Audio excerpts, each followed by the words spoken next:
नमस्कार, देवभूमि समाचारों में आप सभी का स्वागत है। मैं हूं आपके साथ सबिहा। आगे आप मेरे साथ देखेंगे देवभूमि से जुड़ी तमाम खबरें विस्तार से, लेकिन सबसे पहले देखते हैं उत्तराखंड हेडलाइंस। उत्तराखंड समेत दिल्ली भारत के कई इलाकों में महसूस किए गए भूकंप के झटके। नेपाल रहा भूकंप का केंद्र। 5.8 मैग्नीट्यूड मापी गई तीव्रता। राष्ट्रीय बालिका दिवस के मौके पर सीएम धामी ने बेटियों को दी बधाई। कहा, बेटियों की सुरक्षा हम सब की जिम्मेदारी। सराहनीय प्रदर्शन करने वाली कई महिला खिलाड़ी भी सम्मानित।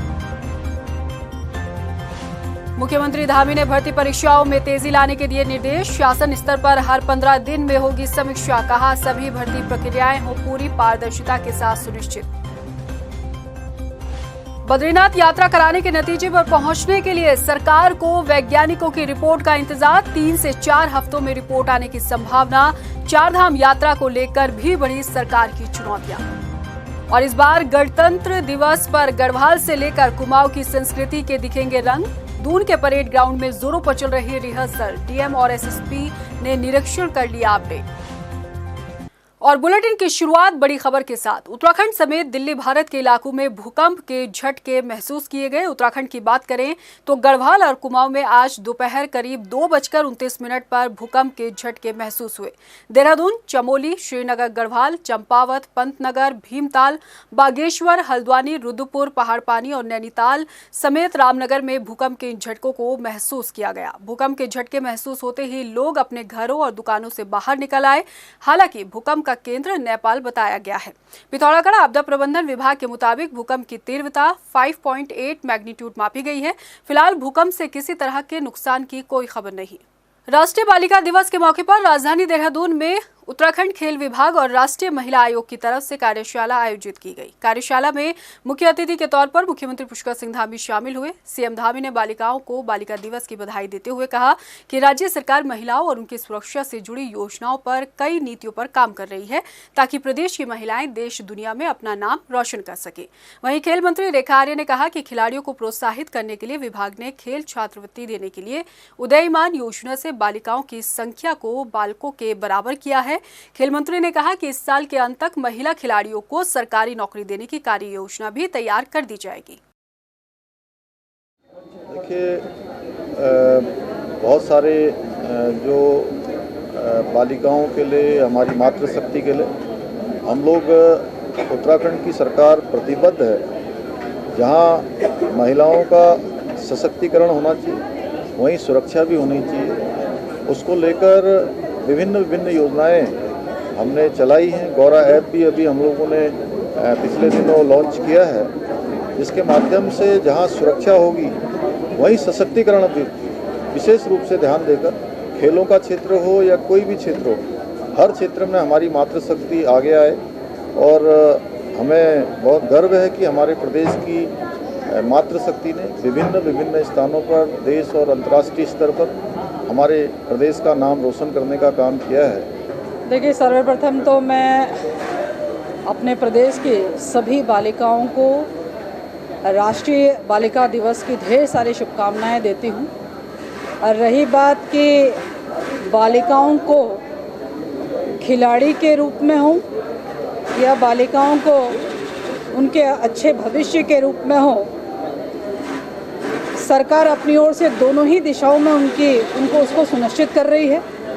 चूँकि मैं खेल विभाग देखती हूँ और आज महिला आयोग ने राष्ट्रीय बालिका दिवस पर कुसुम कंडवाल जी जो इसकी अध्यक्ष हैं, मैं उनका धन्यवाद करती हूँ कि उन्होंने बालिकाओं के इस राष्ट्रीय बालिका दिवस पर खेल को लेकर, बालिकाओं के क्या अवसर हो सकते हैं उसको लेकर एक सेमिनार यहाँ पर किया है, जो कि निश्चित रूप से बालिकाओं में एक उत्साह उत्पन्न करता है। मुख्यमंत्री पुष्कर सिंह धामी ने भर्ती परीक्षाओं में तेजी लाने के लिए शासन स्तर पर हर 15 दिन में समीक्षा बैठक किए जाने के निर्देश दिए हैं।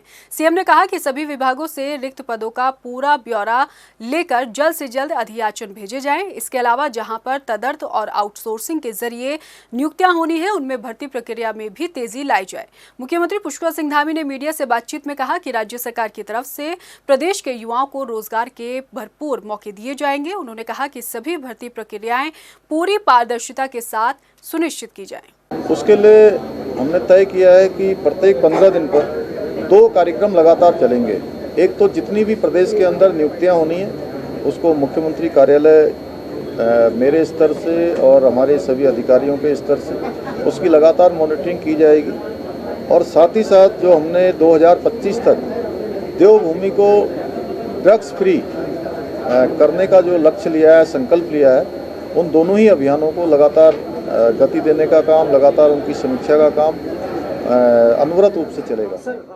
जोशीमठ में भूधसाव के बाद पैदा हुए हालातों में बद्रीनाथ की यात्रा पर संकट के बादल मंडराने लगे हैं। हालांकि सरकार की तरफ से दुहाई दी जा रही है कि चारधाम यात्रा शुरू होने में अभी वक्त बाकी है और तय वक्त पर चारधाम यात्रा पूरे इंतजामों के साथ शुरू की जाएगी, मगर परिस्थितियां कुछ और ही हालातों की तरफ इशारा कर रही हैं। सच तो यह है कि सरकार खुद असमंजस के हालातों में है और इंतजार हो रहा है वैज्ञानिकों की तरफ से सौंपी जाने वाली रिपोर्ट कब आएगी, क्योंकि इसी रिपोर्ट के आधार पर तय होगा कि बद्रीनाथ की यात्रा होगी या नहीं होगी, तो फिर कैसे होगी। ये स्पेशल रिपोर्ट देखिए आप।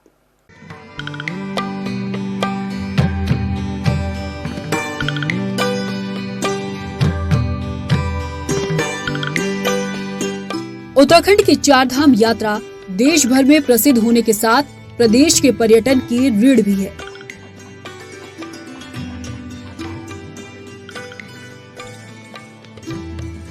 और चारधाम यात्रा शुरू होने में अब चंद महीने ही बाकी हैं। चारधाम यात्रा का आगाज बसंत पंचमी के दिन राजमहल से बद्रीनाथ धाम के कपाट खुलने की तारीख तय होने के साथ शुरू हो जाता है।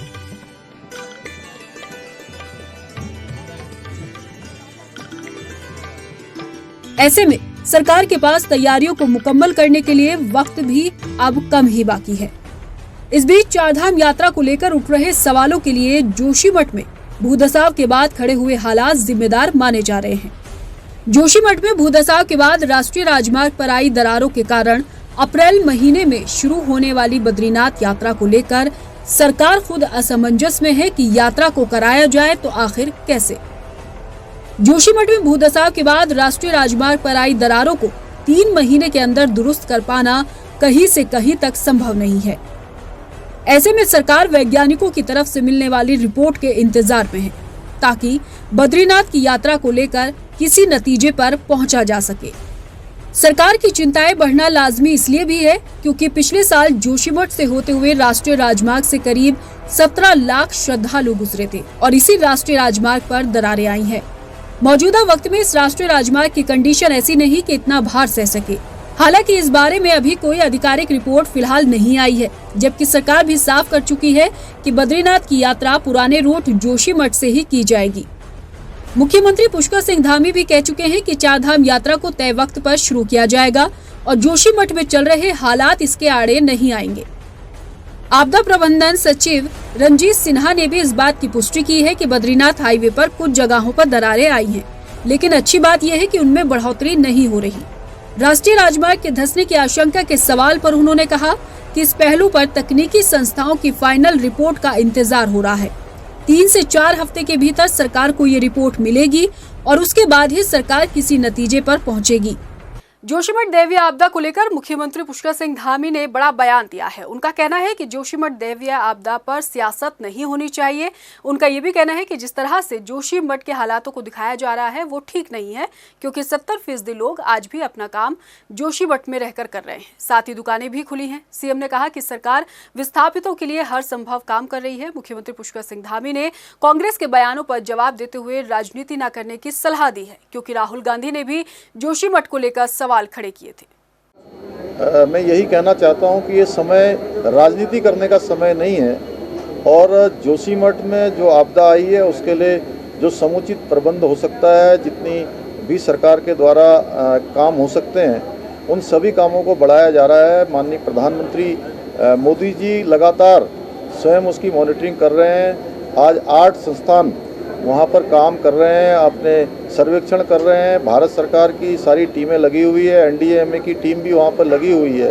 आगे पुनर्वास की योजना पर भी हम लोग काम कर रहे हैं। और मैं साथ ही यह भी कहना चाहता हूँ कि जोशीमठ को लेकर एक जो बार बार भ्रम की स्थिति पैदा की गई है, ऐसे भ्रम की स्थिति नहीं है। आज वहाँ पर 70% दुकानें आज भी खुली हुई हैं। वहाँ का कामकाज सामान्य रूप से चल रहा है। चमोली जिले के जोशीमठ में हुए भूधसाव ने सबकी चिंता बढ़ा दी है, लेकिन वैज्ञानिकों का अध्ययन बताता है कि जोशीमठ ही नहीं बल्कि उत्तराखंड के करीब 50% हिस्से में भूस्खलन के कई ऐसे क्षेत्र हैं जो बेहद ही ज्यादा संवेदनशील हैं।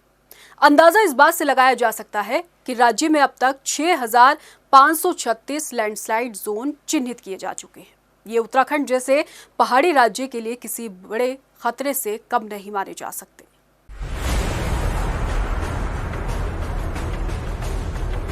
उत्तराखंड में कई ऐसे जोन चिन्हित हैं जो भूस्खलन के लिहाज से बेहद संवेदनशील हैं। चमोली जिले के जोशीमठ में आए भूधसाव ने एक बार फिर सबको आगाह करने का काम किया है। एक रिपोर्ट के मुताबिक राज्य में 2000 मीटर से 4000 मीटर तक की ऊंचाई वाले क्षेत्रों में 50 से 60% तक ढलान क्षेत्रों में भूस्खलन का खतरा हो सकता है। इस बात को हम नहीं बल्कि आपदा प्रबंधन सचिव रंजीत सिन्हा कह रहे हैं। उनका ये बयान सुनने के बाद आपको हालातों का अंदाजा लगेगा कि क्या कुछ स्थिति प्रदेश में है। 6,536 लैंडस्लाइड पिन पॉइंट किए गए हैं पूरे प्रदेश में, जहां पर लैंडस्लाइड प्रोन एरिया है, हो भी रहे हैं और फ्यूचर में भी होने की संभावना है। तीसरा एक महत्वपूर्ण जो बिंदु है उसमें 1093 विलेजेस को आइडेंटिफाई किया गया है हॉटस्पॉट्स के रूप में, जहां पर क्लाउड बर्स्ट और इस तरह की फ्लैश फ्लड की स्थिति बन सकती है। दरअसल उत्तराखंड आपदा प्रबंधन विभाग इसको लेकर साल 2016 में वर्ल्ड बैंक की मदद से अध्ययन कर चुका है, जिसकी पूरी रिपोर्ट 2018 में तैयार की गई थी। इस सर्वे में 5 नदियों की घाटियों पर रिस्क असेसमेंट किया गया था। वैज्ञानिकों के अध्ययन में कई तथ्य उभर कर सामने आए। उत्तराखंड के 50% हिस्से ऐसे हैं जो बेहद संवेदनशील है। और आपको ये भी बता दें कि आपदा प्रबंधन विभाग ने साल 2018 में ये रिपोर्ट तैयार की थी और 5 नदियों की घाटियों का इसमें रिस्क असेसमेंट है और प्रदेश भर में मौजूदा वक्त में 6,536 लैंडस्लाइड जोन है। धार्मिक क्षेत्रों और हिल स्टेशनों पर हाई रिस्क लैंडस्लाइड जोन है और उत्तराखंड में 1093 गांव हॉट स्पॉट है, जबकि प्रदेश में 2 लाख बिल्डिंग खतरे की जद में है। उत्तरकाशी जिले के कई हाईवे पर लैंडस्लाइड जोन है। इसके अलावा टिहरी जिले के अंतर्गत 4 धाम मार्ग क्षेत्र में भी बड़े लैंडस्लाइड जोन हैं। कुमाऊं की बात करें तो कुमाऊं में चंपावत और अल्मोड़ा में खतरनाक लैंडस्लाइड जोन है। अर्थक्वेक जोन 4 या 5 में पड़ता है ये सारी हिल सिटीज। तो ये दोनों दृष्टिकोण को जब एक साथ रख के देखते हैं तो काइंड ऑफ रिस्क बढ़ जाता है। तो इसके लिए हम स्पेशल ड्राइव चला रहे हैं कि इन जगहों में अगर कहीं भी लैंडस्लाइड की अगर चीज़ें दिखती है तो उसको तत्काल ट्रीटमेंट की जाए। ट्रीटमेंट मिटिगेशन के तहत की जाए ताकि काइंड ऑफ एक प्रिवेंशन के रूप में की जाए। रोड अगर बनती है तो किस तरह से स्लाइड की जो स्थिति है वो उत्पन्न ना हो उसका भी ख्याल रखा जाए। अगर हम रोड बना रहे हैं तो किस तरह से हाइड्रो सीडिंग की जाए, प्लांटेशन की जाए ताकि स्लोप स्टेबल हो सके। तो इन चीजों का ख्याल रखा जाए। इस रिपोर्ट से पता चलता है कि उत्तराखंड में बढ़ते लैंडस्लाइड जोन किसी बड़े खतरे से कम नहीं है। इसके पीछे महत्वपूर्ण कारणों में पहाड़ों पर हो रहे विकास कार्य भी हैं। अब ऐसे में जरूरत है कि पिछले कुछ वक्त से किए गए अध्ययनों के बाद उस रिपोर्ट के आधार पर कार्य योजना तैयार करने की। और खबरों में बढ़ेंगे आगे। देश में जारी कांग्रेस की भारत जोड़ो यात्रा अपने अंतिम पड़ाव में है। अंतिम दौर में चल रही भारत जोड़ो यात्रा में राहुल गांधी के समर्थन में पूर्व प्रदेश अध्यक्ष गणेश गोदियाल ने भी मोर्चा संभाला। गोदियाल ने कहा कि वो 3 दिन भारत जोड़ो यात्रा में रहे। उस वक्त उन्होंने जोशीमठ में आई आपदा को यात्रा में शामिल किया। दरअसल ये मामला हरीश रावत के पोस्ट से चर्चा में आया। आपको बता दें कि हरीश रावत ने अपनी एक पोस्ट में लिखा कि सोशल मीडिया में जोशीमठ का मुद्दा उठाने का श्रेय गणेश गोदियाल को जाता है। हरीश रावत की इस पोस्ट के कई सियासी मायने भी निकाले जा रहे हैं। हालांकि गोदियाल ने हरीश रावत की पोस्ट पर आभार जताया। हरीश रावत जी ने ये कहा कि तमाम चीजें मेरे कहने पर हो रही हैं। ठीक है, विचार कहीं से भी पैदा हो सकता है। कोई भी कार्यकर्ता एक विचार देता है और उसको हमारे राष्ट्रीय नेतृत्व को यह अधिकार है कि वो उस विचार को किस रूप में लेकर आगे बढ़ें। आज खुशी की बात यह है कि राहुल गांधी जी एक ऐसे कारण के लिए, ऐसे कॉज के लिए जो कि उत्तराखंड का एक महत्वपूर्ण विषय है और उत्तराखंड की सीमाओं तक ही उस विषय की सार्थकता सीमित नहीं है। उस विषय की सार्थकता पूरे देश में जोशीमठ, जो कि हमारा एक आध्यात्मिक शहर है, जो विरासत, हमारे अध्यात्म की जो विरासत है, उस विरासत को आज खतरा है। और उस खतरे को भांपते हुए राहुल जी हमारे तमाम कांग्रेस के नेताओं के साथ यात्रा, आज की यात्रा उस कॉज के लिए समर्पित है। पूरे देश में मैसेज जाएगा। मैं उम्मीद करता हूं कि राहुल जी की इस यात्रा से हमारे कांग्रेस के तमाम नेताओं के उनके साथ होने से पूरे देश में मैसेज जाए, केंद्र की सरकार जागे। भाजपा कांग्रेस की भारत जोड़ो यात्रा के साथ अब 26 जनवरी से शुरू होने जा रही हाथ से हाथ जोड़ो यात्रा को लेकर भी सवाल खड़े कर रही है। चंपावत के बीजेपी के जिला अध्यक्ष निर्मल मेहरा ने कांग्रेस की इन यात्राओं को महज ढकोसला करार दिया। निर्मल मेहरा ने कहा कि कांग्रेस ने देश को जोड़ना नहीं बल्कि हमेशा तोड़ने का काम किया है। उन्होंने प्रधानमंत्री नरेंद्र मोदी की तारीफों के पुल बांधते हुए कहा कि प्रधानमंत्री के नेतृत्व में बीजेपी देश के विकास को आगे बढ़ाने का काम कर रही है। भारत जब से देश आज़ाद हुआ, अगर भारत को तोड़ने का काम किया तो वो राष्ट्रीय कांग्रेस द्वारा, इंडियन नेशनल कांग्रेस द्वारा किया गया। और जब जब भारतीय जनता पार्टी सत्ता में आई, उसने भारत को जोड़ने की यात्रा नहीं निकाली, उसने वास्तव में भारत को जोड़ने का एक काम किया। पूर्व विधायक संगठन की कार्यकारिणी में विस्तार किया गया है। पूर्व विधायक संगठन के अध्यक्ष लाखीराम जोशी ने जानकारी देते हुए बताया कि केदार सिंह और ज्ञानचंद को संगठन के उपाध्यक्ष पद की जिम्मेदारी सौंपी गई है, जबकि झबरेड़ा से पूर्व विधायक देशराज को संगठन का महामंत्री बनाया गया है। उन्होंने इस बात की भी जानकारी दी है कि पूर्व विधायक संगठन की तरफ से सरकार को 15 बिंदुओं पर सुझाव भेजे गए हैं कि प्रदेश हित में जो ज्वलंत मुद्दे हैं उन मुद्दों पर हम अपनी राय रख सकें, एक राय बना सकें, और उसमें जो है बहुत सारी ऐसी जो ज्वलंत मुद्दों पर हम लोग जो है अपना जो है जो हमारा जो अनुभव है उसका लाभ जो है समाज को मिले, प्रदेश को मिले, ये हम सोच करके हमने ये संगठन बनाया है। अब इसमें जो है कोई किस पार्टी में जाता है, इसमें ये हमारा विषय नहीं है। तो हमारा अनुरोध यही है सभी से कि रहे अब लोग अपने अपनी पार्टियों में रहे, लेकिन जो है जो प्रदेश के हित में जो हमारे ज्वलंत मुद्दे हैं उन पर हम सब मिल बैठ करके जो है एक आवाज़ उठाएंगे और एक राय दे करके हम सरकार को भी उसमें काम करने में उसमें मदद करेंगे। 26 जनवरी के दिन देहरादून में लोग गढ़वाल से लेकर कुमाऊं तक की संस्कृति का लुत्फ ले सकेंगे। यहाँ पर इसको लेकर रिहर्सल चल रही है। उत्तराखंड के वाद्य यंत्र, यहाँ का पहनावा और गीतों की झलक भी 26 जनवरी के दिन लोगों को देखने को मिलेगी। तो वहीं सुरक्षा के लिहाज से भी देहरादून पुलिस ने सभी तैयारियां कर ली हैं। परेड ग्राउंड के आसपास 0 जोन रहेगा, तो वहीं आने वाले लोगों के लिए पार्किंग व्यवस्था की गई है। इसके साथ ही 26 जनवरी को होने वाले कार्यक्रम से पहले आज एसएसपी और जिलाधिकारी सहित अन्य अधिकारियों ने परेड ग्राउंड का निरीक्षण भी किया।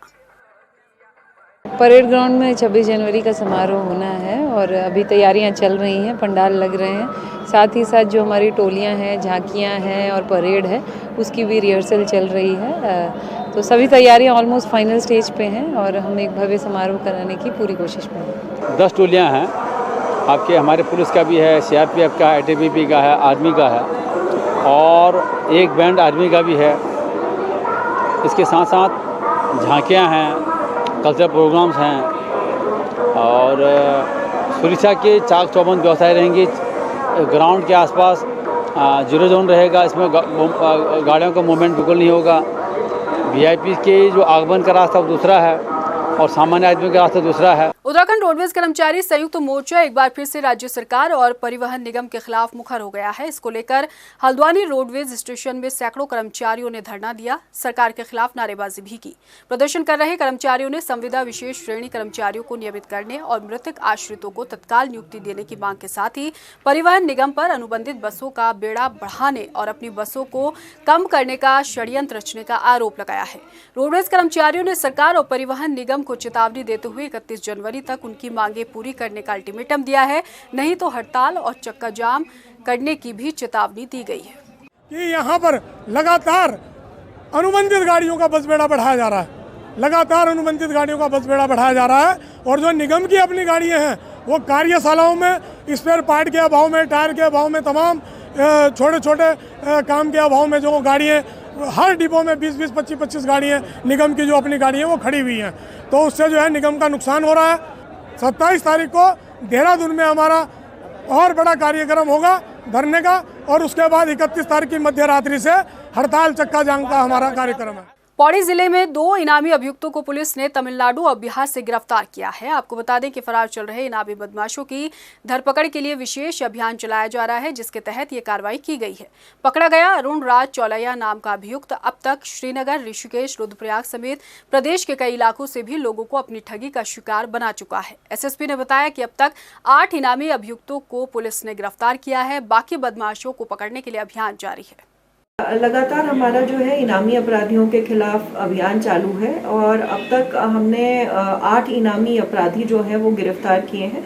अभी कल ही जो है हमने बिहार से और तमिलनाडु से हमारे 2 जो इनामी अपराधी हैं उन्हें भी हमारी टीम ने गिरफ्तार किया है और इसके अलावा वांछित अपराधियों के खिलाफ भी लगातार कार्रवाई जारी है और हमारी कोशिश यही रहती है कि जो आदतन अपराधी हैं उनके खिलाफ कार्रवाई की जा रही है और कार्रवाई करेंगे। हेमवती नंदन बहुगुणा गढ़वाल विश्वविद्यालय के छात्रावास में रह रहे करीब 350 से ज्यादा छात्रों ने कॉलेज के बाहर गेट पर धरना प्रदर्शन किया।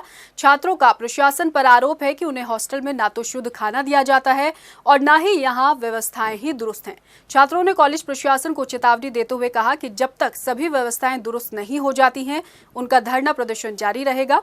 वहीं इस मसले पर प्रभारी निदेशक ने अनभिज्ञता जाहिर की। एक बारी कंप्लेंट कर दी थी कि भाई साहब जो मैस का इंचार्ज है उनसे बोला गया कि रोटी कच्ची है आपकी। उन्होंने वो थोड़ा एग्रेसिव वे में होकर मेरा गला पकड़ा, उन्होंने धक्का दिया। हमने सभी छात्र इकट्ठा हुए कि धक्का कैसे दे दिया। अंदर से उनके स्टाफ मेंबर है जो रोटी सेकने का चिमटा होता गर्म था वो उससे वार किया गया छात्रों पे और जब डायरेक्टर साहब आए बात को ये कह के दबा दिया गया कि आप तो एग्रेसिव हो रहे हैं। तो ये रवैया बिल्कुल गलत है कि आप इन बिजनेसमैन ठेकेदारों को आप साथ दे रहे और छात्रों का साथ नहीं देते प्रशासन में होके, ये हम नहीं सहेंगे। अगर ठीक है मैस से निकाल देगा सर, इसको मैस से निकाल देगा। खाना तो खाइए, अगर यहाँ दिख गया मैस में, वो बोल रहे हैं अगर मैस में दिखा तो अच्छा नहीं होगा तेरी सेहत के लिए। फिलहाल इस बुलेटिन में इतना ही। मुझे दीजिए इजाजत, लेकिन जाने से पहले एक नजर हेडलाइंस पर। नमस्कार। उत्तराखंड समेत दिल्ली भारत के कई इलाकों में महसूस किए गए भूकंप के झटके। नेपाल रहा भूकंप का केंद्र। 5.8 मैग्नीट्यूड मापी गई तीव्रता। राष्ट्रीय बालिका दिवस के मौके पर सीएम धामी ने बेटियों को दी बधाई। कहा बेटियों की सुरक्षा हम सब की जिम्मेदारी। सराहनीय प्रदर्शन करने वाली कई महिला खिलाड़ी भी सम्मानित। मुख्यमंत्री धामी ने भर्ती परीक्षाओं में तेजी लाने के दिए निर्देश। शासन स्तर पर हर 15 दिन में होगी समीक्षा। कहा सभी भर्ती प्रक्रियाएं हो पूरी पारदर्शिता के साथ सुनिश्चित। बद्रीनाथ यात्रा कराने के नतीजे पर पहुंचने के लिए सरकार को वैज्ञानिकों की रिपोर्ट का इंतजार। 3 से 4 हफ्तों में रिपोर्ट आने की संभावना। 4 धाम यात्रा को लेकर भी बढ़ी सरकार की चुनौतियां। और इस बार गणतंत्र दिवस पर गढ़वाल से लेकर कुमाऊं की संस्कृति के दिखेंगे रंग। दून के परेड ग्राउंड में जोरों पर चल रही रिहर्सल। डीएम और एसएसपी ने निरीक्षण कर लिया अपडेट।